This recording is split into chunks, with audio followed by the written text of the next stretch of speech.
Hi, good morning. My name is Courtney Simpson. I am a special education teacher at Bethel Elementary in Cabarrus County Schools. You're gonna have to stick with me when I get nervous. I rival Speedy Gonzalez with the way I talk, so just stick with me. So I graduated here in 2013 with a dual degree in special education and elementary education. Upon coming into the university, I wasn't quite sure what I wanted to teach. So when this opportunity afforded itself to me, I jumped right on it. Through this opportunity and my student teaching, I was able to look at both sides of my licensure, at the special education as well as regular education. My student teaching was less than desirable and almost made me consider not teaching anymore because it was such a bad experience.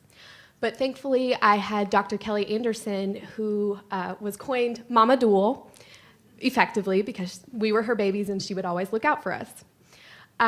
She stuck with me and she never gave up on me, and she always encouraged me to just keep going even though I didn't feel like I could do it anymore. So that was a lesson I took with me as I entered my first teaching job. Today I'm going to talk about specifically a student that I encountered during my second year teaching when I was switching from a special education position to second grade teaching. By the third day of school, I had a student who was already exhibiting some problem behaviors. So as this continued, I decided to look into taking behavior data that we learned about here through classes at UNC Charlotte, and was effectively able to determine what was causing the problem, what the problem was, and how it was being reinforced. Through that, we were able to get the behavior specialist to come to the school, work with us and his family on trying interventions to work with this child. We were able to find something that worked, but every 2 to 3 weeks, the child's behavior would change, and the reinforcement was no longer effective. So we were having to continually try and see what was going on with this student. Through this, his behavior continued to increase. It went from pinching other students to all the way biting me when he was not getting the desired effect that he wanted. Whenever we were speaking with the behavior specialist and the child's mother, I felt that there was something else that was going on here. It was not just to receive attention or just to avoid tasks. There was something else that was underlying that was going on with this child.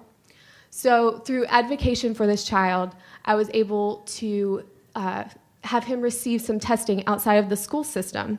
Through that testing, we were able to find out that this child had a major deletion of one of his chromosomes, which afforded different autism-like tendencies.